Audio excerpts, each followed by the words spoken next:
Hello and welcome to the Ice Guys. This is the show that takes you into the world of the National Hockey League. Every game, every day, from a betting perspective. With pro sports handicappers, Ian Cameron, Alex P. Smith, and various guests from the world of hockey and sports betting. And now, here's your host, Ian Cameron. Welcome to the Ice Guys, presented by Boston Hemp Inc. Tuesday, April 23rd. Ian Cameron, Alex B. Smith, Matty Robinson in the house, and ready to break down a Tuesday NHL Stanley Cup playoff card. 4 more games on tap here for tonight.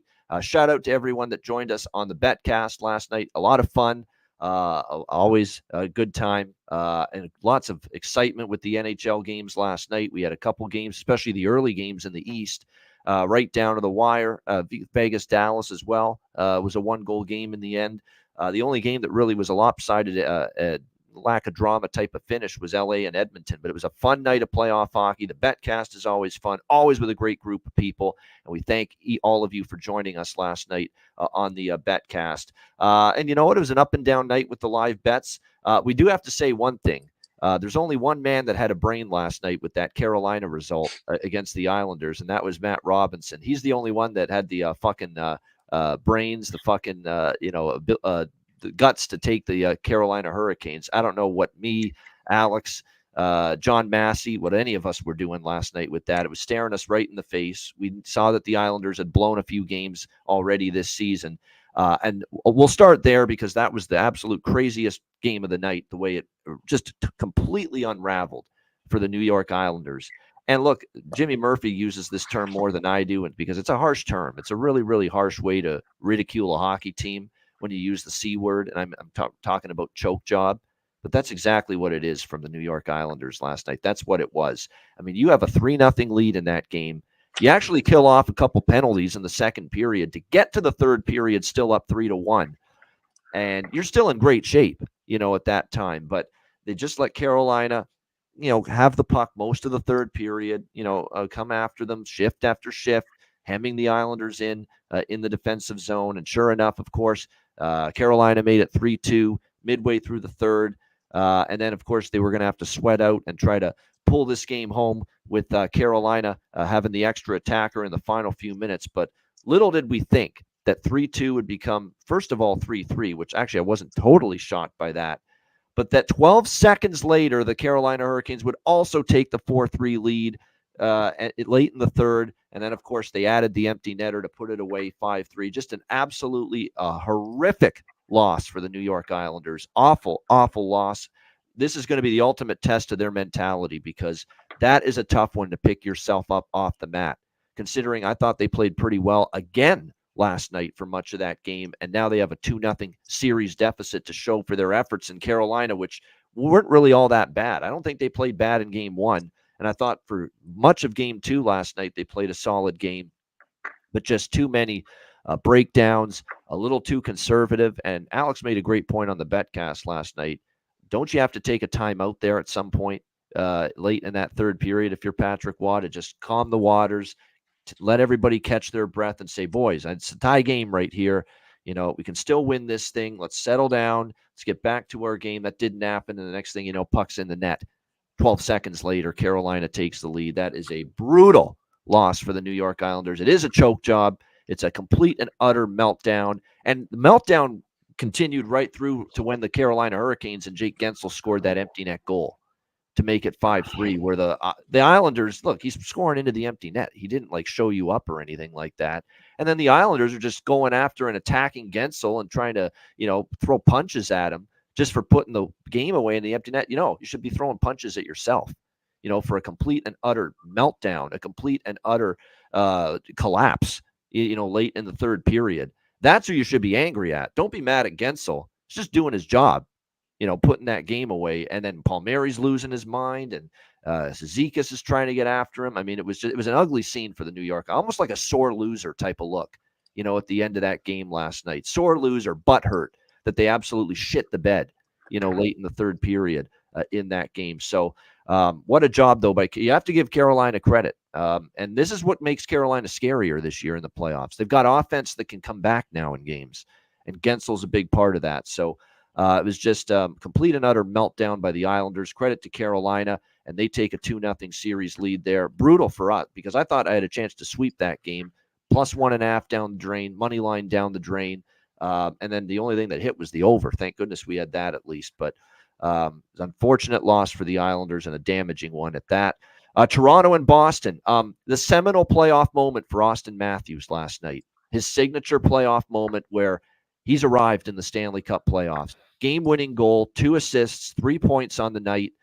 Absolutely outstanding performance from number 34. His best playoff game as a Maple Leaf. There's no denying that whatsoever. He was all over the ice last night, all over the puck, defensively responsible, taking the body, physical, and of course had the unbelievable play to catch the puck like a wide receiver in football, drop it in front of him, and then just basically not even breaking stride, able to get in on a breakaway and beat Linus Ullmark for the game-winning goal. Huge win for the Leafs to tie up that series. Yeah, are there still flaws in their game? Yes. But they found a way without Nylander for a second straight game. Tavares got a big tying goal. Bertuzzi and Domi were outstanding. I think Mitch Marner's got to pick up his bootstrap. It still wasn't great, but it didn't matter. They won in spite of that. Big win for the Leafs. And by the way, the Bruins fans that are ripping on poor Jim Montgomery for the alternating goalies, Linus Ullmark was fine last night. Right? Linus Ullmark was all right. I mean, he made a bunch of huge saves when that game was 2-2. If you think goaltending is why you lost that game, you better start looking at other reasons why you lost. I don't think it was goaltending. Ullmark had a pretty good game. The alternating goalies was obviously something. Look, if they were going to lose that game, there's obviously going to be people that are going to be upset that they went to Ullmark. And Raymond's been great against the Leafs, and they had a great game one. But I think there's way more than goaltending as to why the Boston Bruins lost last night in Game 2 to the Toronto Maple Leafs. Vegas and Dallas, you just can't get behind like that and expect to win a playoff game. 1-0 early on. The penalty wasn't the best call in my opinion, and then to go down 2-0. I mean, it's up to Dallas to set the tone. This is a team that punked your ass last year in the first round. The best you can do is fall down 2-0 in the first 10 minutes of that first period last night. You just got to be better from the opening puck drop. It's one thing to say, okay, chintzy calls, soft calls, and all that, but you got to be better from the opening puck drop. I like the way they responded after they fell down 2-0 to get to 2-1. But then again, start of the period, not ready, not fucking ready. Down 3-2 at the beginning of the second period, and it's 4-2, just like that. That's a horrendous way to set the tone at the beginning of the period. Just when you got that Robertson goal in the first period to make it 3-2, and then 4-2, and you're behind the 8 ball again against a team that, by the way, now has everybody healthy with the magic of LTIR, including their blue line, including Mark Stone. Kind of fitting, I guess, he got the first goal last night. They're just swimming up, they basically trying to push a boulder uphill for the rest of the game, Dallas, after that, down 4-2. Credit to them. They got it within 1, and man, did they have their chances late in the third with the extra attacker. Several good looks to try to tie the game, but they got to clean up some penalties. They got to start periods better, and you've got to be dialed in from the opening puck drop. So I don't know if it's Pete in the dressing room between periods. I don't know if this is on Jamie Benn, but there's something that has to be done here, Game 2 and moving forward, to have better starts to begin a period from this Dallas Stars team, because the first and the second period starts to this hockey game for them sewered them last night, cost them a chance to win Game 1, a game that I thought was very important for them. We'll see, though, if they can respond in Game 2 against the Vegas Golden Knights. To me, I thought there were a lot of good things from Dallas as far as response level after falling behind, carrying the play for extended stretches of the game. They did outshoot the Golden Knights heavily last night, but you just cannot have these lapses early in the period. And it happened twice to them last night in the first period and the second period. It's hard to dig yourself out when that happens. But Ben was good. I will say that Ben had a really good game. That was promising moving forward for sure for the Dallas Stars. And again, it's see if they can rebound on Wednesday night in Game 2. And last game of the night was LA Edmonton, just a domination by the Edmonton Oilers. They looked too fast for the Kings. Kings were, looked like they were skating in quicksand. The power play ate them alive. The great Jack Michaels, of the voice of the Oilers on television during the season, radio now in the playoffs. Great tweet, 50% power play percentage efficiency for the Oilers against the Kings the last 3 years, including last night in the playoffs. That's not going to get it done. That's simply not going to get the job done if the LA Kings hope to win this series against the Edmonton Oilers. The power play has eaten them alive. Zach Hyman, hat trick in the game one last night, is just spectacular season continues for the Edmonton Oilers. The magic he and Connor McDavid have right now is special. You got everybody else chipping in. Warren Fogle gets a goal, which cashed a goal prop. Adam Henrique, we talked about, there's great value for him right now. What a great addition by Holland. You got to give him credit. Adam Henrique is just a great veteran to add that's really going to help them in a playoff run like this. And, of course, he scores for Edmonton last night. So they were just too much for LA. And to be honest with you, even though long-term moving forward, I still, have to see more good play from Skinner. The jury's still out. He's still probably better than anything LA has in net right now. And that's something that would be concerning, too, for the LA Kings. Like, you have nowhere to turn. I don't want to hear this nonsense where we should have Riddick in game 2. Riddick's playoff record is not good. Okay, so it's not like you're taking Talbot out and you're putting, a 1B in there that is, someone that's every bit as reliable. That's not the case. So I think you have to come back to Talbot and just hope for better things in game 2. And to be honest, the team has to play better. I thought defensively, that was not LA Kings defense last night. PK sucked. 5-on-5 even strength defense sucked. They gave up 40 shots. The LA Kings usually don't play hockey that way, and they certainly are not a team capable of winning playing that way. They'll have to fix that in game 2. Alex, thoughts on the night overall? Great betcast, and man, what an exciting night of action. Yeah, it was a fun night. Shout out to everybody who came out and joined us for the betcast. And like I said, interesting games, to say the least. I got to say this myself. As a person who's always holding everyone accountable on this show, whether it's the ownership and the leadership in the NHL, whether it's the announcers, it's the fans, it's the players, it's the coaches, I have to hold myself accountable as well. Not catching on to that Carolina spot, knowing that the Corsi numbers were literally tripled in favor of the Hurricanes, and trying to ride with my series bets was absolutely just ridiculous. And I owe everyone an apology for watching the betcast last night for that. We all should have cashed big time with that play, and letting that ball drop. That's something that just doesn't sit well with me. I was very upset about it throughout the night. I'm still not happy about it today, but we got to move forward past it. But recognizing those spots, that's literally what the betcast is for.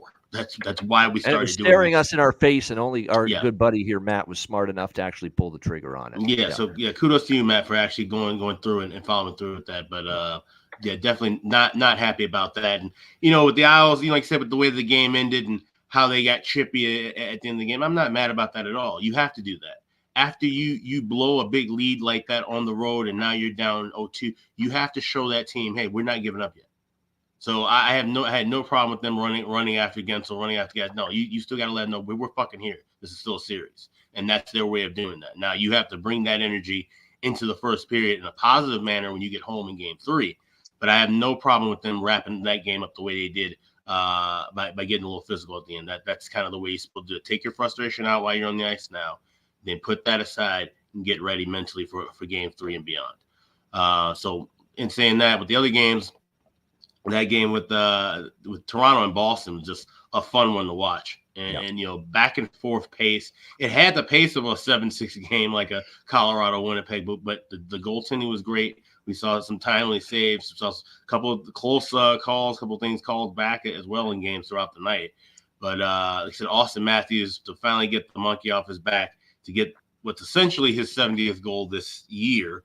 But to have it be a playoff goal and a game winner, no less, that is big for them. That's big for Toronto to at least get a split out of Boston, now come home and hopefully for them, try them to get a 2-1 series lead out of that. So they have momentum they can ride right now with that win. And I think it's going to be a solid back and forth series. We said it. This feels like it's going to be a 6-7 game kind of a series, and it's going to have that kind of a pace and flow. So definitely enjoyed watching that game. For the late stuff with Vegas and Dallas, Dallas, I mean, it's just unfortunate, giving up those goals early in the first period. That's been a thing all year. But having the resiliency to bounce back, that's the thing that makes me believe, okay, this Dallas team's not just completely dead in the water. They have that resiliency. They have that bounce back. There's only a few teams that are still in the playoffs that have that. Dallas is one of them. So you got to have better starts, but at least you can rely on the fact that, okay, even if we do start off, we give up a goal, we have the horses to,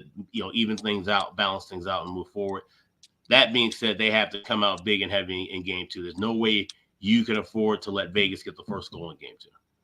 Dallas has to be as dominant as they possibly can in the first 10 minutes. Never mind the first period. The first 10 minutes of that game, they have to step up and show out if they're going to make this a competitive series. They can certainly not afford to go down 2-0 heading into Vegas and heading into that kind of atmosphere, which will be absolutely electric. So they have to take care of business there. And Edmonton Oilers taking care of business in a big way. Zach Hyman getting the hat trick. Kings are just shaky. They looked slow for most of the night early. The defensemen were just kind of caught out of position, goaltenders out of position, and that's just a bad spot to be in when you're talking about this dynamite of an offense with the Oilers. Like you mentioned, the power play numbers now.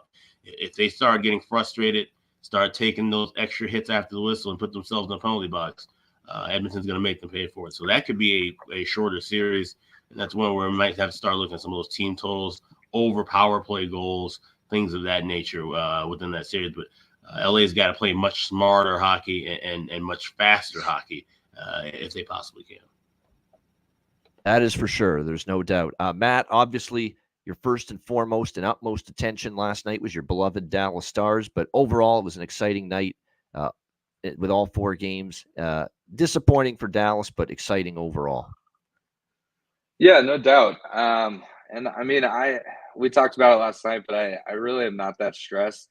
Again, if they had rolled over and died and lost 4-5-1, then I'd be like, well, congrats on first in the West in the regular season. But I agree with that. You did show pushback. You just can't start that way. You can't put yourself in a hole that quickly, that soon. Yeah.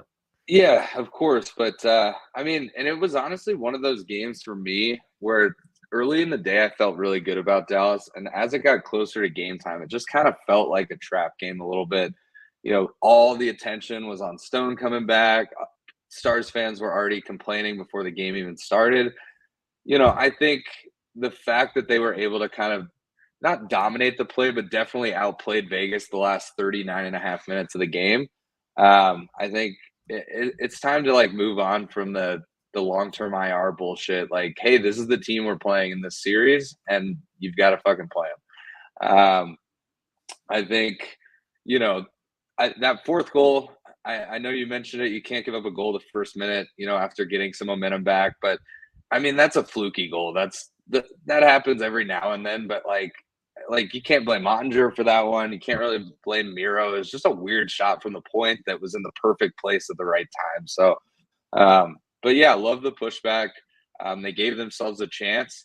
And I was, talking to some buddies after the game, and it's, given – Vegas being fresh, they are a big physical team. Do you want them to get to overtime, maybe a second overtime and lose? Or would you rather just take your medicine and lose in regulation, if those are the only 2 options? So, it is what it is. But, Dallas lost game 1 in the first round last year at home against Minnesota. Vegas lost game 1 at home last year in the first round against Winnipeg. You know how their playoff run ended. I think I do agree with you. Game 2 is more or less a must win. If you're going back to Vegas down 0-2, it's more or less a miracle wish at that point to try and come back in the series. And even more important than that, you need that first goal. So likes the push. I feel like Vegas should leave that game knowing hey, it's not that they got lucky. They played a good game, but that could have went the other way with a couple bounces. The Suter goal gets called back. The questionable offsides in the third period that was blown down, and clearly didn't look like offsides. Vegas goaltending is still a question mark to me. I mean, the Robertson goal was not a great goaltending effort, but God, that Mason Marchman goal, I think my men's league goalie might make that save. So, I think Dallas comes out and plays a complete game tomorrow and starts out hot.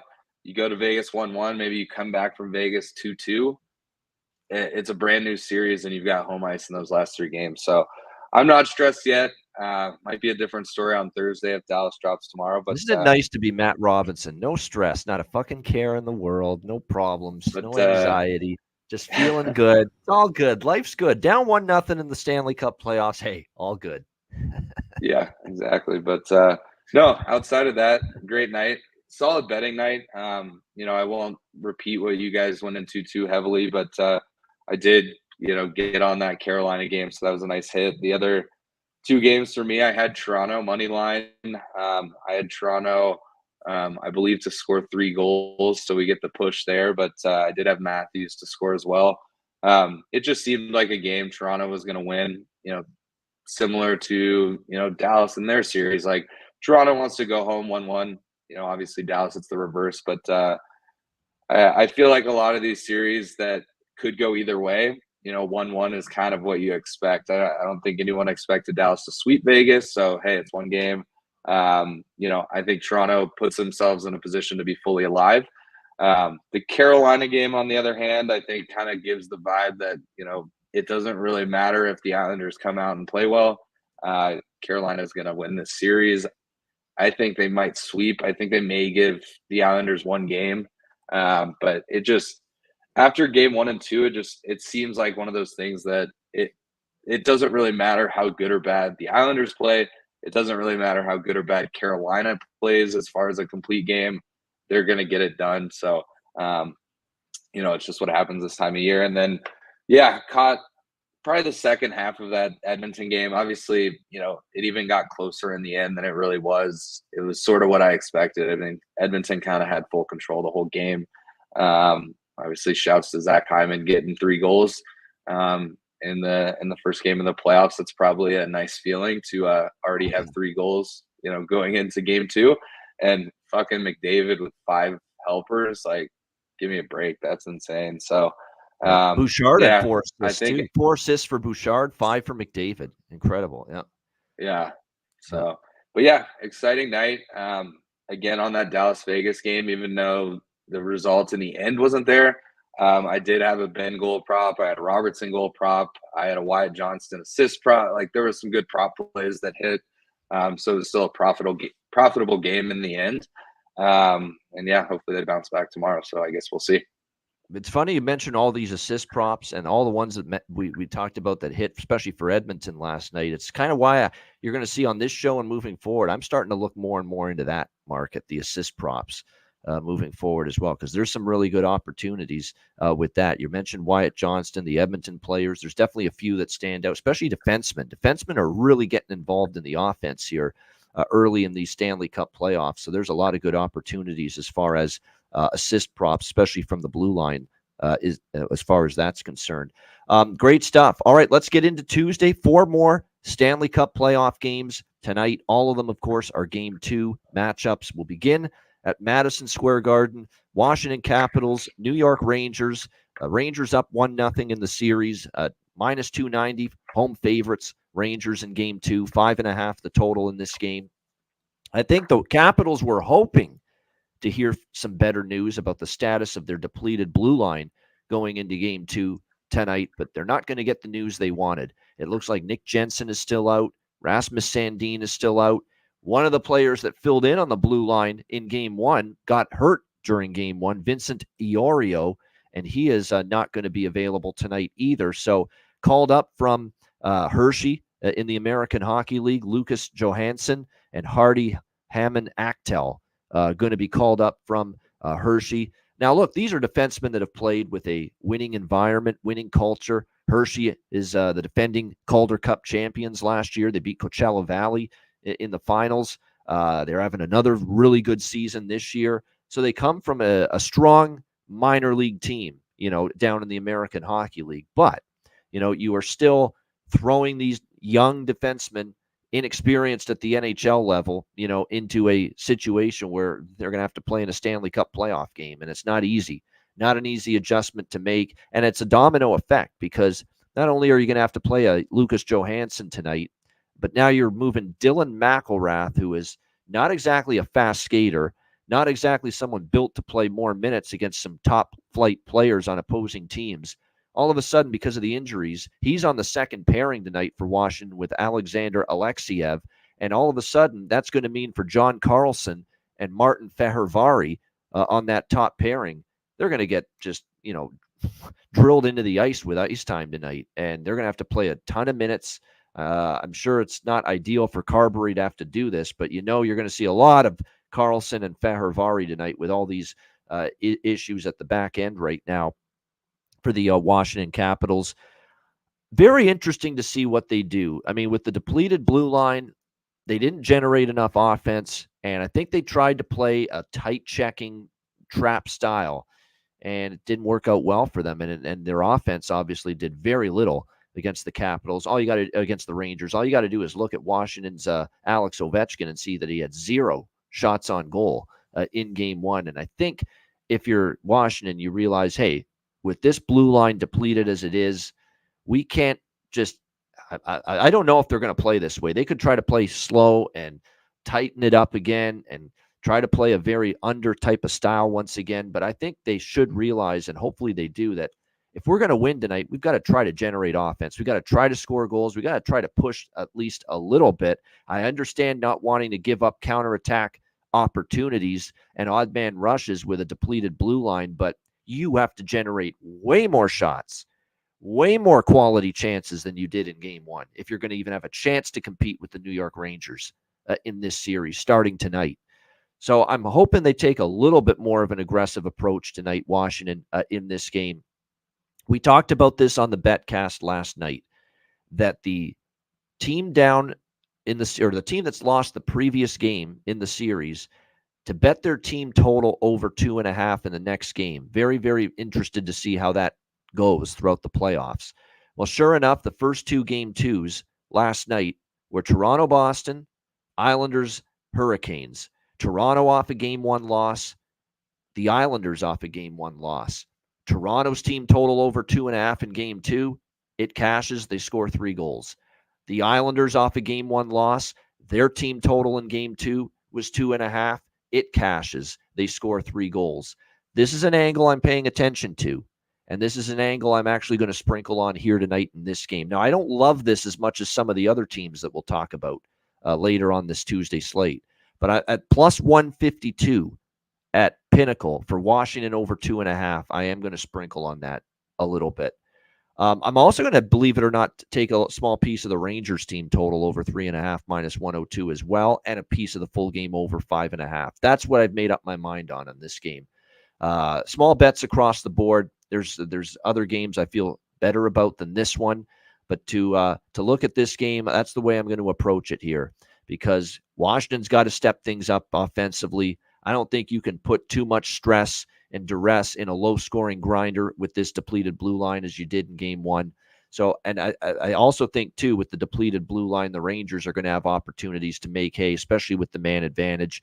And like I said, I don't love the prospects of Washington totally shutting down the Rangers here tonight when I see a guy like Dylan McIlrath, a journeyman player, bounced around between the NHL and AHL for his whole career as a second-pair defenseman now in the Stanley Cup playoffs. Never in a million years would this happen, if not for all these injuries right now for the Washington Capitals. So we're going to go Caps over 2.5, plus 152, little over 3.5 with the Rangers team total as well, minus 102, and over 5.5. You can get that around minus 105 or so here in this game tonight. Alex, what do you think? Capitals, Rangers. So, yeah, I like the over bifecta in this. I like that first period over. I'm going to grab a little bit now. You can get plus 105, which means I definitely will be trying to looking for a little bit more plus money a couple of minutes into the contest. Overall, also like 5.5. And I'm also on that Rangers team total over 3.5. Actually laid $1.10 last night. Washington, and like I said, I like the angle with the over 2.5 on a team that's lost in Game 1. I actually have that spot in a different game. But with Washington, the biggest concern for me was how they were just completely held to the outside perimeter for the majority of that game late after the Rangers had their big offensive output in the second period. Like I said, they basically looked like a group of guys that were roller skating, just around the edge. Nothing up and down the middle of the ice, even the neutral zone, even their own zone. It seemed like they never had control of the puck when it was in between the circles. And that's a problem. And like I said, when you have guys like Ovechkin not shooting, obviously we're going to see his shot output increase. You have to give him the puck more, but you have to have guys just overall as a whole shooting more, but you need quality shots too. You got to get bodies in front. You got to get traffic in front. You got to find ways to get that space. And if it means hitting a few guys early, so be it. Everybody was hyping up about, Rempe being, catalyst. We might see Rempe fight Wilson or McElrath or something. But no, you know what Rempe did? Rempe kept the space clear in front of his own net, and then he created traffic in front of Lindgren, and then ended up getting the first goal of the game. So you got to have guys step up and dominate space on the ice. And so far, it looks like the Rangers have controlled the ice space for most of the 60 minutes in game one. If they do that again in game two, they'll more than likely be winning this one and going to DC with a 2-0 lead. So definitely looking at the over 5.5, over first period 1.5 plus 105. But we'll be adding more on in game, and I'm going Rangers team total over 3.5. All right, good stuff. So team total over for Alex with the Rangers, first period over as well. Did you touch the full game over? Full game over 5.5. Full game over as well. Yeah, over by Fecta. That's right. You said over by Fecta. So there we go with that. And I'm on the 2 team totals and the over 5.5 for the full game. That's again. Look, I agree. Like Shesterkin is right. 2 goals or less in 10 straight playoff games. It's also though why the plus 152 is the price on that Washington Capitals team total over 2.5. There's a reason it's that big a price, plus 152, because they know Washington struggled to score goals, and Shesterkin's been on this incredible heater in the playoffs going back to last year. So, but I'm still taking a shot. Like I said, this angle is 2-0 so far in the Stanley Cup playoffs. Team total over 2.5 for a team that lost the previous game in the series. It's 2-0. Leafs and Islanders, it hit for both of them last night. We'll see if it can be the same for Washington here. Matt, what do you think here? Caps, Rangers. Yeah, so I'm actually on the exact same 3 bets as Alex. I'm on the bifecta and then the Rangers team total. I don't hate that Washington team total over. I think they will give some pushback. But that adds to my confidence in the game over, just because I think they've got to take some chances. I think, New York can easily put up 4 or 5 goals on this Caps team with their deflated defense, which makes me like the team total over as well. But yeah, I lean way Rangers here. I mean, you can always take a shot and see if John Massey's right and the Caps make things tougher on the Rangers than they have to. But I just think they're the better team. They're in better form. They have the better goaltender. They're at home. I would just be shocked if Washington wins this game. So, just an over by Fecta as well as team total Rangers. And then I'm looking at a couple props, maybe something that'll come up a little later in the show. As far as props go, I still think John Carlson from the blue line. Take a shot with him maybe to score a goal or an assist for Washington. Adam Fox assist, Panarin assist. If you're looking at assist props, those are good places to look. Chris Kreider to score a goal, because he just seems to be automatic in the playoffs. I mean, I think this is quite the goal-scoring run that he's been on, going back to last year's playoffs as well. So keep that in mind. Lafreniere, I agree with Cuban Wayne Gretzky. I think Lafreniere has a chance to get on the board. I agree. John Carlson's worth a look. So those are definitely some of the props that I'm interested in. Yeah, this feels like Connor McMichael on the top line, centering that line with Ovechkin. I'm kind of interested too, just to maybe he can get things rolling a little bit for them. He's certainly going to get that opportunity playing on the top line tonight for the Washington Capitals. All right, Battle of Florida. Next up, the Tampa Bay Lightning and the Florida Panthers. Panthers minus 180, home favorites, 5.5 the total in this game. It was a very good game one, very competitive, lower scoring than I thought, 3-2 Panthers in that game. It ended up staying under the full game total, but we did cash 2/3 of the over trifecta with the Lightning and the Panthers in game one. First period went over. First period, both teams to score also hit in that game. I'm back to it tonight. First period over. First period, both teams to score, over 5.5, over trifecta here in this game. And this is another game where I'm testing that angle out here with Tampa Bay team total over 2.5. Again, we have a team that lost game one. Their team total coming off a loss in the next game is 2.5. And that angle is a perfect 2-0 so far here in the Stanley Cup playoffs. So I'm going to take that over 2.5 with the Tampa Bay Lightning here tonight, expecting, a pretty solid pushback and response from them after dropping game one. Look, to be honest with you, if you're Tampa Bay, you played pretty shitty at 5-on-5 even strength against Florida in game one, and yet you were still only down. You still only lost the game 3-2 at the end of the night. So over 2.5 minus 106 at Pinnacle for that Tampa Bay Lightning team total over 2.5. We're on that as well. Certainly the money line, I lean that way, but I feel better about the team total for Tampa Bay.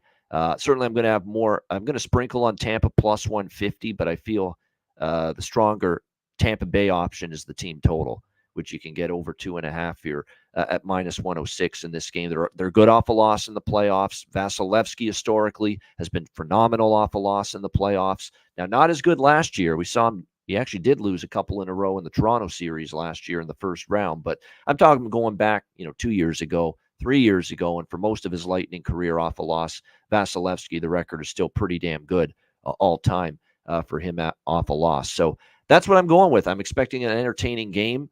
Again, it was a game that early on the pace was there, the goals were there. This could be a game too, where even though I'm on the over trifecta, if you want to skew to the first period over, as in put more of your money on the first period over as opposed to the full game over, I wouldn't disagree with that, because obviously in game one we did see the first period over hit, but the full game did not. But I'm back on the over trifecta, small little shekels on Tampa plus 150, bigger chunk on Tampa over 2.5, minus 106 with their team total. Alex, what do you think here? Battle of Florida, game 2. Yeah, so I like the first period over. Rolling with that, I got minus $1.12 earlier this morning. Also running it back with the over 1.5 power play goals. We did cash that. Got 2 power play goals in the third period of game 1. Cash that, and it's still plus 135 available at FanDuel. But I'm also on Tampa Bay. I got plus 160 yesterday. This does line up with a couple of series plays I have with Tampa Bay needing to win game 2 in that spot. But as you mentioned, Vasilevsky is absolutely stellar in the playoffs, but just overall in his career off of a loss. This is the Tampa Bay team that's going to, like I said, they showed more energy as the game went on. Like I said, they had the kind of slow spots in the first, but they're a team that, we know that they're battle tested, they're battle proven. This is a team you can trust off of a loss more than just about any other team that's in the postseason right now. And getting this decent of a plus price. Like I said, full game over. I think we might have a chance to grab in game. I think we could see this being a 1-1 first period, kind of like we saw in game 1, and then things kind of slow down. We may be able to get a 4.5 or something a bit adjusted with the full game over. So I'm going to wait on that, but I'm definitely liking full first period over 1.5 minus $1.12, along with that over 1.5 of the power play goals. I think we do see some more penalties here. I think we see it be a little bit chippier after that game 1, where things are kind of settled. Florida being a lot more disciplined, which is a good sign for them. But I think Tampa Bay is going to kind of rattle them around a little bit more in that aspect. We're going to definitely see some more dirtiness after the whistles and things of that nature. So we should have the power play chances going both ways. Yeah, this is also for props. There's a bunch that I'm looking into here as far as that goes. On the Florida side, I like Verhaeghe again. Verhaeghe is just a playoff performer. Scored, of course, in game 1 in the Panthers' victory. I mean, I would really not overcomplicate it. Tarasenko, to me, is a little hit or miss when it comes to the playoffs as far as production is concerned. Stick with the guys that you really, truly believe can bring it. Bennett's another one. Bennett didn't score, but he had a bunch of chances. He was noticeable in game 1. Reinhart, obviously, Tkachuk, and Verhaeghe. I mean, don't really overthink it. Those are the 3 guys that I have full confidence in elevating and getting the job done offensively at playoff time. Rodriguez is someone that's depends on where he is. Is he still on the third line for Florida? He is, with Lundell and Luostarinen. Did have a couple chances, though, so I don't mind a shot there. For Tampa, I'm going to go with Kucherov over 1.5 assists here tonight in this game. Kucherov over 1.5 assists. You'll be able to get at least a little plus money on that prop here tonight. Braden Point to score, because usually off a loss and he finds the back of the net. It's pretty uncanny how often that is. Stamkos has been red hot. Hagel and Cirelli. And I'm not shying away from Nick Paul. I know Nick Paul didn't score in game 1, but he's another one that had a bunch of chances. Puck could have easily went in for him in game 1, and he's another one that's his playoff performances the last year or two have been really strong, and you're getting great value on Nick Paul as far as goal props. So I'm going to go with that as well here for props on the Tampa side. Matt, what do you like here? Game 2, Tampa Bay, Florida. Yeah, so I'm going to go on the over by Fecta here. I think it'll be a little more scoring than game 1 in the long run, but hopefully we get that first period over and get things rolling quickly. I'm also on Tampa Bay money line, but I'm gonna split it: Tampa Bay money line and Tampa Bay team total over 2.5. A play we do a lot during the regular season. But yeah, I love Tampa Bay to bounce back here. And then prop wise, I definitely am going to be on Anthony Duclair. Anytime goal, anytime point, anytime assist. He's plus 130 to get a point. He's still slated to play with Kucherov on that top line. And his assist prop is plus 220. Again, playing on that top line. So he is on the second power play, so he doesn't get the same minutes as that top unit that's so lethal. But if you do the trifecta like that, and he gets an assist or a goal, you hit 2 of 3 with all 3 plus money prices, you're leaving happy. So on the off chance he gets a goal and an assist, obviously you're really happy. But yeah, I still like that as long as he's still on that top line when it comes down. I might wait until closer to game time just to verify it, or at least see if I can see what the lines were at practice today. But yeah, I expect Tampa to bounce back here. I love the price. I'm hoping they do. I'm hoping they do too, Matt. You know why? I'm hoping they do too, because you know why? If they tie it up and they win tonight, I'll be on Florida in Game 3, the best road team in the NHL, or one of the best road teams. Yep. Yeah. So this could definitely be a series that just flip flops, literally back and forth until Game 7, and then, as Alex mentioned, it's impossible to bet against Vasilevsky in Game 7. So that'll be a tough spot if it does end up getting down to that Game 7. So that's what I'm hoping for. I'm hoping for tonight to be a little more action, a little more goals. I think maybe that we'll see a couple more power plays. Maybe it'll be a little more chippy. So definitely love that over 1.5 power play prop. I haven't been able to find it on any of the books I use, but I love that as far as the bet goes. No, I think this is a night to sprinkle a little bit on the power play point props for Tampa. I think Tampa will get a few more. They didn't get many power plays in Game 1, but credit to Florida. Florida had pretty good discipline in that game. They stayed out of the box, which is critical to beating this Tampa Bay team. But I have a feeling a little more urgency and desperation in the Tampa Bay game tonight will lead to drawing a few more penalties from the Florida Panthers, and could lead to more power play opportunities. I mean, you take the one there's a bunch that Stamkos at plus 215 for a power play point, Braden Point plus 210, Nick Paul plus 525, Kucherov plus 110, Cirelli plus 600. So those are all available options for power play point props tonight involving Tampa Bay. And like I said a moment ago, I do think they're going to get a few more power play opportunities here in this game tonight, because you're right, the whistle was not kind to Tampa Bay in Game 1. Not that they deserved a bunch of power plays. They didn't work hard enough. They didn't play well enough, to get more power plays. But you would think they've got the opportunity maybe to generate a few more man advantage situations here tonight in Game 2. All right, we turn to the Western Conference now. First round, Game 2, Colorado, Winnipeg. Avalanche now, there's been a flip of favorites here. Winnipeg was minus 120 home favorites. We now see the Avs minus 120 road favorites here in Game 2. The total 6, heavily shaded to the over. I'm even seeing a couple books at 6.5 now with the total. And what did I say after Game 1? And what did I say before Game 1 when I told you how much I loved the over trifecta in Game 1 between the Avs and the Jets, which was one of the most no-sweat bets I'll ever make here in the Stanley Cup playoffs? I said goodbye 5.5 if this game flies over the total. As far as totals in this series. And sure enough, 6 heavily juiced is what we're seeing with the total here in Game 2, and even 6.5 showing up.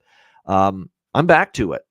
I'm back to the over. Now, I felt like I've really hammered that over trifecta in Game 1. I'm not going hammer style on the over trifecta tonight, but I am back on it. Over 1.5 first period, both teams to score first period, over 6 minus 125.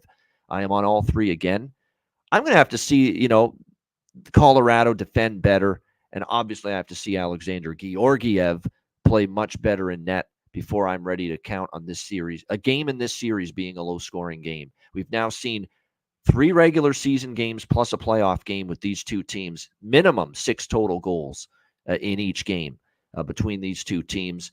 And I think it's fair to say to this point in the playoffs, now we've only seen 1 game from each series so far. with a couple of game twos last night, but it's easily, I think, accurate to say this. No player in the Stanley Cup playoffs entering a playoff game is facing more pressure to perform than Alexander Georgiev tonight. It's not even close. This guy is being ripped to shreds, pillar to post by the Avs fan base, by NHL pundits, NHL fans, NHL bettors like us, observers. Everyone is just saying what a shit job this guy is doing in net. Going back now to the regular season, how bad he's been. And it's not all him. The defense has been miserable at times for the Avs too. Josh Manson with the pizza to Nemesnikov, one of the Winnipeg goals, is a perfect example of it. They've got to defend much better in their own zone. Devon Taves has been making mistakes. Josh Manson's been awful the last few games. The depth defensemen are screwing up. It's been a plethora of issues defensively, but they are not getting in the playoffs and in any NHL game. When the defense screws up, you would like to think your goalie can make one gigantic save to keep you in it, bail you out, and that's Colorado's problem. To go with the shaky blue line, they are not getting a single step up, stop the bleeding save right now from Alexander Georgiev. They are not. And he was just, he struggled late in the season. And it's got to be in his head now that the last two times he's faced the Winnipeg Jets, they've turned into the Blue Bombers, and they've scored a touchdown against this Colorado team and Alexander Georgiev in net. 7 in the final regular season game, 7 in game 1 on Sunday night. And this is going to be one of the most scrutinized goaltending performances in a Stanley Cup playoff game I've seen in a long time. It really will be, because the pressure, and I'd hate to be in his shoes right now, 6.5 hours before puck drop at 9:30 Eastern. The anxiety and the stress and the pressure on this man's shoulders right now tonight has got to be immense. And it's all about, can you respond and can you rise to the moment? And I think for Alexander Georgiev, it's easier said than done right now with what we have seen from him. So, yeah, for me, it's the over trifecta. I think this is a game, too, where early on, with Colorado being the team in the trail position, I'm kind of interested in those first period team totals with Colorado here tonight. So I'm going to look in that direction again. I'm talking over 1.5, potentially even. I know it's in Winnipeg. That crowd's nuts. I get it. But I think for Colorado, it's fair to assume you're going to get, at least a somewhat good start out of them here in this game. Because, look, they started game 1 on fire. The shots were 11-1 to start that game in favor of Colorado, and they were up 1-0. And then the first shot, the first quality look that Colorado gives up, was that floater from the blue line. It beats Georgiev, and it's tied. And from that moment on, Colorado was kind of battling upstream, and it's unfortunate. They generated tons of chances, tons of looks, tons of shots, carried the play, scored enough goals, but every single thing it seemed like Winnipeg was shooting at the net was going in, with the Colorado defense struggling and their goaltender struggling, Alexander Georgiev, as well. So I'm confident Colorado comes out storming, but I am not at all confident they win this hockey game. Not with this blue line, and most of all, not with this goaltender right now and the way he's struggling. So my approach is I'm looking at Winnipeg live in this game at some point, thinking my game script is Colorado storms early, maybe gets a lead like they did in game 1, and we'll have an opportunity maybe to bet Winnipeg live at a better price. That's going to be the approach. So we're going to dabble in the team totals for Colorado first period over 1/1.5 split and the over trifecta. Those are the pregame looks for me. We'll look at maybe a live look on Winnipeg, because I don't need to bet Winnipeg for game 2 individually tonight, because I've got them in the series. I bet them to win the series before it started, and I had them in game 1 as well. So, we don't want to push the envelope, but there's no way I'm laying $1.20 with Colorado money line full game right now, with just the shakiness we're seeing with their goals against right now as a team, blue line, and especially Alexander Georgiev in net.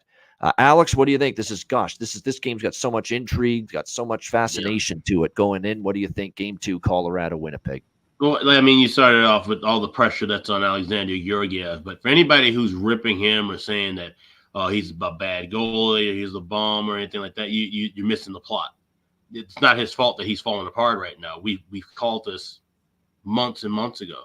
when Joe Sakic refused to go actually get a backup goalie, when he workload had and no reliable backup. I know that's when he exactly had two what you're getting complete at. bums, with the Eagles that you couldn't rely on a call up. So what was Jared Bednar supposed to do? Was he supposed to continue to just lose games by playing Prosvetov and Annunen when they needed points, when they were in the middle of a 3-team division race? No. You had to run with your best goalie, and they ran with their best goalie 63 times in the regular season, something you can't do in 2023, 2024. So now we're in this spot where Colorado's pretty much screwed. Either you sit Georgiev and you completely shatter his confidence and you go with a bum, okay, one of the two, whichever one you want to call up from that's backing him up, or you run this guy into the ground some more and you just pray that your offense can give you 7, 8, 9 goals the rest of the way. That's the spot that they're in right now, because I don't think they're slowing Winnipeg down. And Winnipeg will only slow the game down if they choose to slow the game down, because they're dictating the pace and tempo for the majority of this game. Even when Colorado jumped out to that lead, Winnipeg was right there with it was always tit for tat. It was never that, Colorado just had an overwhelming dominance of play in that contest. Winnipeg always had some effort, always had energy, and that's a team that they're going to be hard to beat right now, especially at home. That whiteout crowd, with every hit, with every move, they give and feed more and more energy to that team. So I was already on Jets. I actually grabbed -105 yesterday. Now at plus money, definitely liking that spot. I also love the first period over 1.5. Even at -130, I grabbed a little now, maybe try to grab a little bit in game, because I do think Colorado will be able to press back. So I also like both teams to score in this spot as well. I see a 165. Yes, 165 at FanDuel with that. So those are my 3 plays. First period over. First period, both teams to score. And Winnipeg to take a 2-0 lead. And Jared Bednar stuck because he's not back and ready to go from his illness. Justus Annunen, he's not available tonight again. He's out. And Ivan Prosvetov is the backup goalie. And there's no way they're sticking him in there in a game 2, unless it gets really bad for Georgiev in this game tonight. So you got to give him another chance, and you just got to, say your prayers, cross your fingers, and hope for the best. It sucks to be in that position if you're Jared Bednar and this Colorado Avalanche team, but that's where they are right now.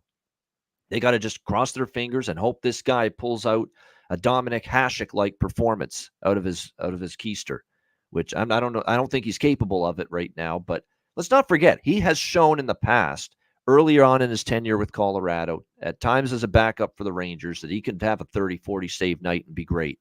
He's done it before. He just hasn't done it often, and he hasn't done it at all lately. And that's the concern, is trusting him to play like that tonight. What do you think here in this one, Matt? Colorado, Winnipeg. Yeah, I'm on the over by Fecta here, with the game over being at 6. And then I'm also on Winnipeg money line and team total over 3.5, which is plus 130, plus 135. I just don't see Colorado not giving up 4 goals with this Winnipeg team being as deep as they are. And then I've also got a prop that I love in this game, but I'll bring it up a little bit later. All right, good stuff indeed. Now, you're wondering about the angle that we've talked about, right, so far on this show, and I do want to mention it again one more time here. The angle of the team that lost the previous game, you bet their team total over 2.5 in the next game. Unfortunately, the Colorado team total is 3.5, so it doesn't apply. For me, the team total has to be 2.5 for that angle to apply, because last night the 2 teams that cashed off a loss their team total, they scored exactly 3 goals, and it went over 2.5, Toronto and the Islanders. So that's why when it's a 3.5 team total, I'm laying off. And so to me, that angle only applies to when the team total's 2.5. So that's why Colorado doesn't fit that bill tonight, but even though they're off that loss. You could take a shot with the over 3.5, but like I say, for me to actually bet it, it has to be a total of 2.5. Speaking of that, great segue. By the way, as far as props, I should mention there's a lot that I'm interested in here as far as the props go. For the Avalanche, I think Zach Parise is worth a look, too, because I didn't mention this on the last show. I only found out when the line rushes came out before game 1. They put him on the top line with McKinnon and Rantanen, and you can find him upwards of plus 650, plus 700 to score a goal. So as long as he's playing with McKinnon and Rantanen, they didn't put Big Val Nichushkin on that top line. They put Zach Parise up there. So there's at least value It's a question of whether he can produce with that opportunity. Lehkonen and Nichushkin's absolutely anything. Nichushkin is worth a look. He's a playoff performer. He showed it last year. Already in game one, we saw what he did, even though they lost 7-6. So Nichushkin's worth that look as well, as far as I'm concerned there. For props tonight in this game. Lehkonen as well. He got on the board against Winnipeg the first game. And then for the Jets, look, Gabe Vilardi only had 1 point somehow. Even though Winnipeg scored 7 goals, but I'm sticking to Gabe Vilardi, goal, assist, point. Kyle Connor's on fire. Have to go back to the well there. Toffoli was quiet, but yeah, I could see him getting going. And the one that I like the most for Winnipeg, Adam Lowry. Adam Lowry, man, he's a playoff performer. He had 4 goals in the first round last year against Vegas. He had 2 goals the other night in game 1. Had 6 goals in just like 7 playoff games, 6 playoff games for the Jets going back to last year. He's one of my favorite captains in the NHL, undoubtedly.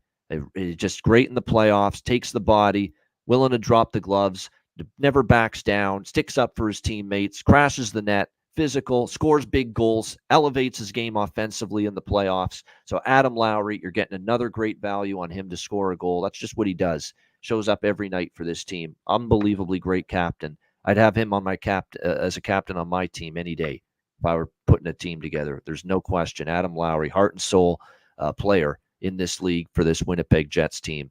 Wouldn't shock me to see him find the back of the net. And again, you're getting good price there. I see over plus 500 at some books. Once again for Adam Lowry. Batano, the Ontario book, had him at plus 1050 to score in game 1, and I had a piece of that. I couldn't believe it was almost 11-1, but that was a mistake. That was the only book that had it like at that kind of price. Most other books had Adam Lowry in the plus 550, plus 600 range. I see plus 700 for Adam Lowry at BetMGM tonight to score a goal. So that's still an insanely good price for what he's been able to do here in the Stanley Cup playoffs. For the Winnipeg Jets. All right, final game of this Tuesday night, Nashville, Vancouver. Vancouver up 1-0 in the series, but a little bit of unfortunate and probably worrisome news if you're a Vancouver Canucks fan.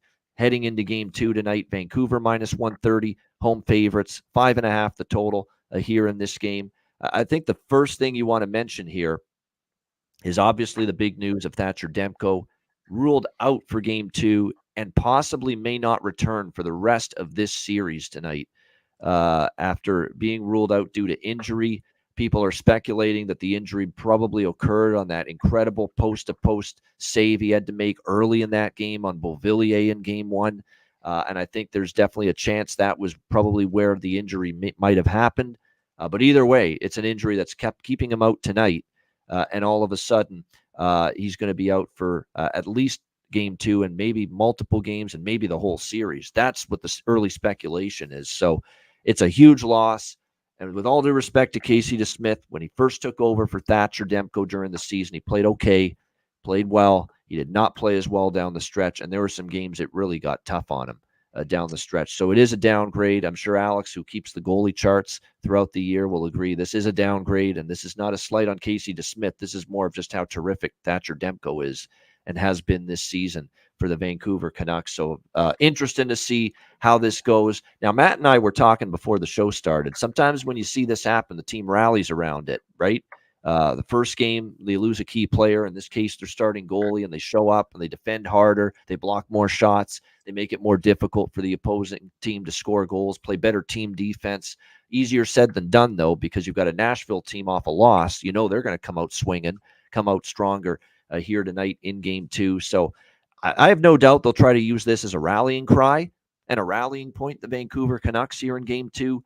But I do have my concerns because I think Nashville has been good off a loss going back to when they put that monster streak together. It's a Nashville team that knows that they can play better, and they had opportunities. They had Vancouver down, in that game going into the third period, and then the Canucks came back to tie it and then win 4-2 with that third period onslaught. They know they were right there, and if they play a better 60 minutes start to finish, they have a chance to get back to Music City with a split. I lean Nashville, but what I like more is the team total. I like the team total a lot more because I don't know if I want to fully trust Nashville to win, but over 2.5, which has gone up, by the way. This was around plus 100 or so. It's up to minus 120. I'm even seeing minus 130 at some books with Nashville team total over 2.5. Obviously, bettors reacting to the Demko news, but I still like it at the current price. Nashville team total over 2.5 and full game over as well for me in this one, over 5.5 minus 125. It has moved to 6, this total as well at some books, the full game total. So shop around. There are still a few 5.5s that are out there. So make sure you shop around for that. So yeah, Preds team total over, full game over for me here. Alex, game 2, Predators, Canucks. Yeah, if you're a Canucks fan, I wouldn't overreact too much. Obviously, this is bad news, but I wouldn't overreact to the fact of Casey Smith coming in this particular series against Nashville. He has playoff experience with Pittsburgh. This is still a guy who could, give you a couple of quality starts, maybe steal you a game in a series. That being said, with already having 1-0 lead, that Vancouver's still in fairly decent shape. It's what's moving forward, possibly having to play LA or Edmonton. That seems to be where the problem would lie, or any of the teams that are in that Central Division quadrant.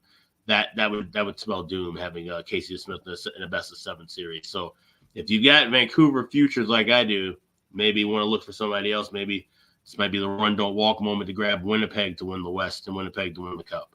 And maybe some Hellebuck, Conn Smythe as well in that spot. Those are 3 things I actually did do before getting on air when hearing this news break. So that being said, in this game, I like first period over, but minus $1.15, this is one I think we could wait for and grab plus money with. So I'm not going to even grab anything early. I'm just going to wait and see the pace of this and maybe grab some first period over early in the contest. Don't want anything to do with the full over at 6, because now, like I said, Nashville, knowing that they have this chance to, tie this series up and go home, and now we don't have to face Demko potentially for the rest of the way. That might give them some big energy, and UC Saros could step up and have a big game. He's now the A-side goaltender in this series, and he might react and step up in a huge way tonight. So I'm off the side, off of the full game total. We'll play first period over live. And I did grab Nashville team total over 2.5. Because I grabbed that earlier, though, it was minus $1.05. Now at $1.25, $1.30, I'd be a little leery of that. It's one you can also, a lot of team totals, you can kind of wait and grab a better price in game with as well. All right, good stuff there. So and Alex got on the team total over 2.5 early. And again, this fits our angle that we've been talking about. The team that lost the previous game in the series, you bet their team total over 2.5, if it's 2.5 in the next game. And again, if you follow that angle, it went 2-0 last night with the Leafs and the Islanders, and it's in play tonight with Washington. It's in play with Tampa Bay, and it's in play with this game here with Nashville. Again, team off a loss, bet their team total over 2.5 the next game. Matt, what do you think here? Nashville, Vancouver. Yeah, see, I can make a case either way. I felt, we talked about it earlier, as you mentioned. I think Vancouver can definitely shut the door, play a little tighter defensively, and still come out of this with a win. I don't know if I want to lay the minus 130, though, knowing the Demko news. And then same thing on the other end. That makes me more confident that Nashville does get that 2.5. But now that it's dropped to like minus 135 is what I'm seeing on my book. I don't know if I'm going to lay that price and trust Nashville to score 3 either. So I kind of go back and forth. I think this is going to be a pass game for me. Similar to what Alex mentioned, I do like the first period over. But I think maybe if you get 2, 3, 4 minutes into the first period, you'll get a much better price than minus 120. So this will be a game that I'm watching, obviously, and excited to see how it plays out. But I don't think I'll have anything on it pregame. All right, there we go. Good stuff. Great analysis. There are a bunch of props I want to mention here with this Nashville and Vancouver game. For Nashville, O'Reilly, Mr. Playoffs, scored the other night. Philip Forsberg, I think, he didn't score the other night, but he did have a point. I think this is the time for him to score a goal. You go from facing Demko and shooting on Thatcher Demko to Casey DeSmith.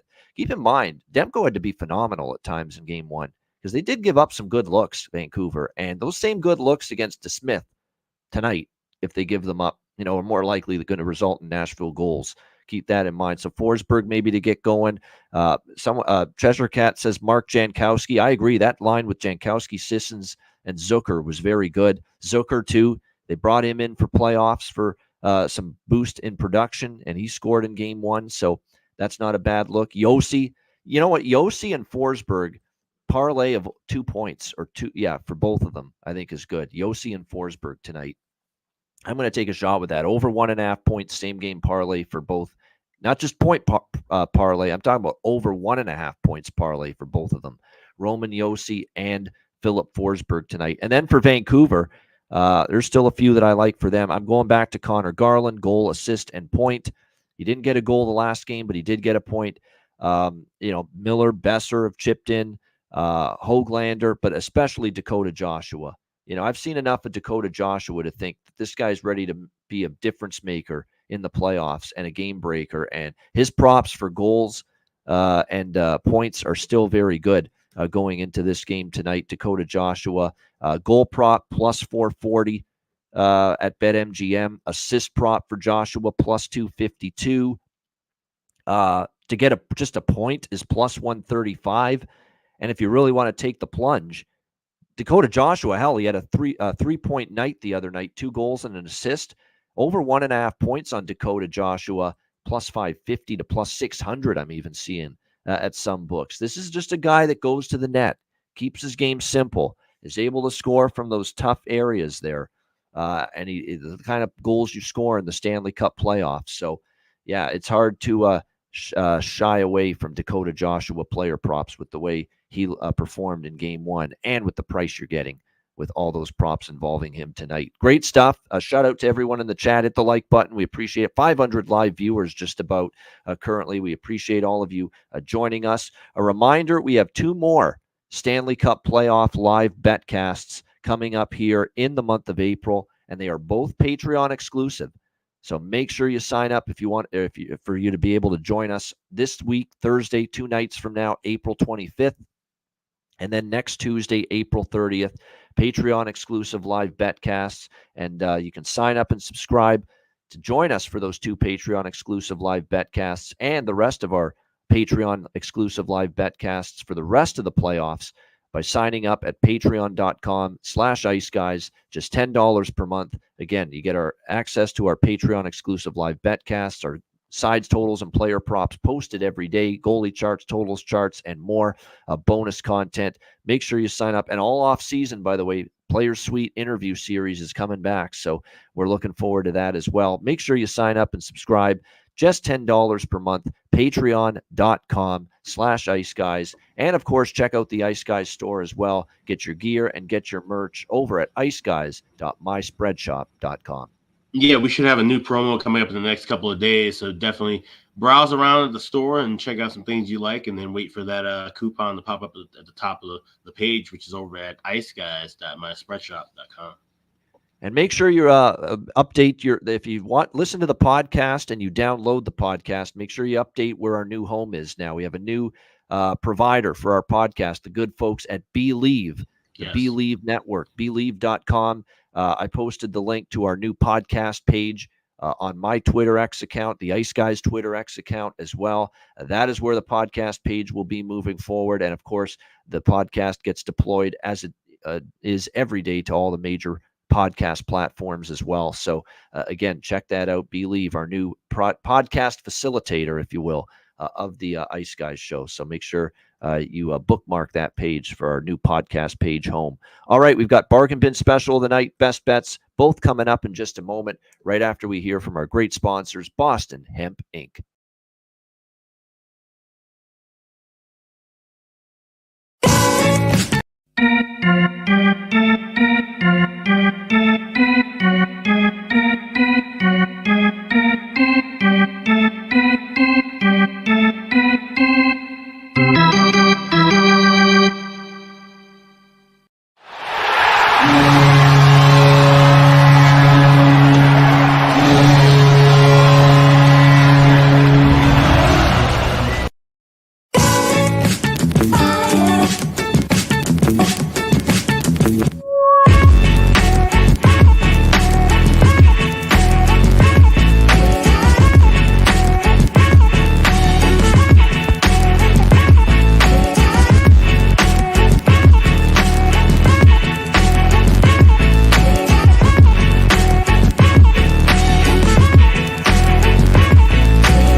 All right, Boston Hemp Inc. Make sure you check them out. 20% off all orders on the site using the promo code IceGuys at bostonhempinc.com. All right, bargain bin special of the night for this Tuesday Stanley Cup playoff slate. Alex, we'll start with you. What do you got in the bargain bin?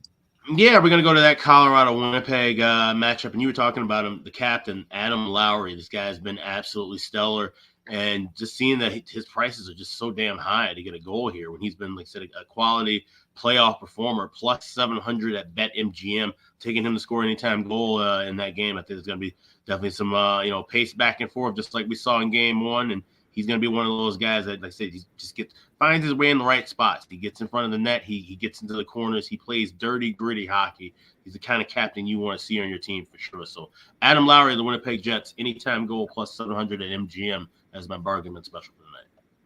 Absolutely. I love it. Adam Lowry, Winnipeg Jets, plus 700 bargain bin special of the night for Alex B. Smith, and that is absolutely on my player prop card tonight as well.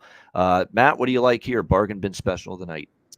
Yeah, so I'm going to go to the same game and the same team. This is a guy that I know you guys had mentioned in the series previews as a potential scoring leader in this series, points-wise.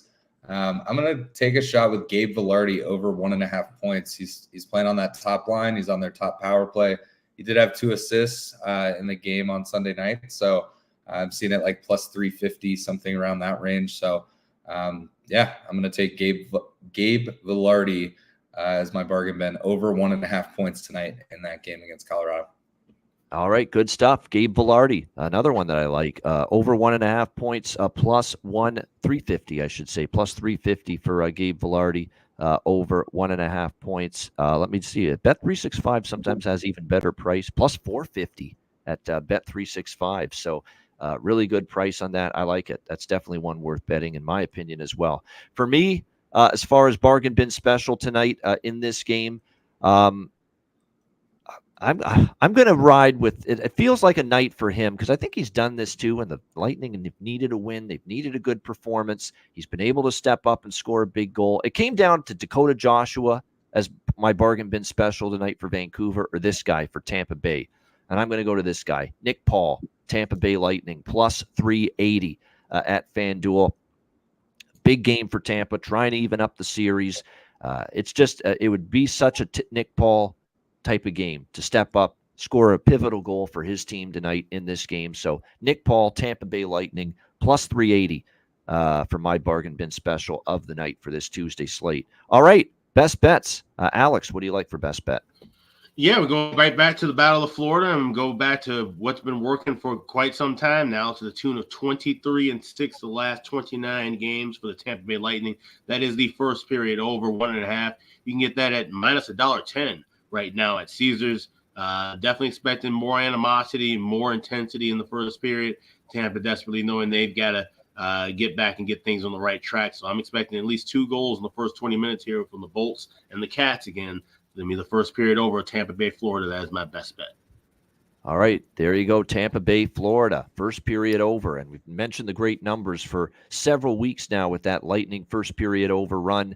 Alex going back to it tonight. Battle of Florida, over 1.5 first period, best bet for Alex B. Smith. Matt, what do you like tonight, best bet? Yeah, so similar look, but in a different game. I think the goals are still going to come often. I think both teams have weapons, and obviously there's some goalie question marks. So I'm going to take the first period over in that Colorado-Winnipeg game. That's going to be my best bet tonight. All right, Colorado-Winnipeg, first period over. Best bet here for Matt Robinson. I like James Howard's going bold here. I like that. With Caps beat Rangers, and Ovi has 2 goals. Wow. I like the boldness. No, that's I like it. Something off the something. Hey, it's the playoffs. Anything can happen. You know, no one's going to bat 1,000 in the Stanley Cup playoffs. No one's going to hit it 100% in the Stanley Cup playoffs. So we'll see. But I do think Ovechkin, knowing the competitor he is, he's not going to go tonight without a shot on goal. I think you're going to see a little pushback from number 8, the grade 8 tonight in that game. For the Washington Capitals. All right, my best bet here for this Tuesday card. There's a lot. I was going back and forth with a couple of the team totals as well as the Colorado-Winnipeg over. I'm going to go with Tampa Bay team total over 2.5 at the end of the night. I just think this sets up nicely. They're off a loss. They've been good in these spots historically with this core group together. The price is phenomenal, by the way. Minus 106 at Pinnacle for Tampa Bay team total over 2.5 in this game. I think they get to 3 goals here in this matchup. Let's not forget they scored 2 in game 1, and they didn't even reach 20 shots on goal in that game against the Florida Panthers. So a big push from the Lightning tonight to try to get this series tied, and I think a good chance to go get to 3 goals. And keep in mind, we've mentioned this angle a bunch. I'll mention it one last time. Teams off a loss in game 1. Their team total has been 2.5 in game 2, and both times it's gone over. Toronto last night and the New York Islanders last night. We'll see if it can happen again here with Tampa. So Lightning team total over 2.5, minus 106 for my best bet here for this Tuesday NHL card. That's a wrap. A reminder, the Ice Guys is live 7 days a week, Monday to Friday, 2 p.m. Eastern, Saturday and Sunday, noon Eastern. If you can't watch the show live, download the Ice Guys podcast in audio form on all major podcast platforms. For Alex B. Smith and Matt Robinson, I'm Ian Cameron. Have a great Tuesday night. Enjoy the games and good luck. And we are back with you tomorrow on Wednesday for another edition of the Ice Guys.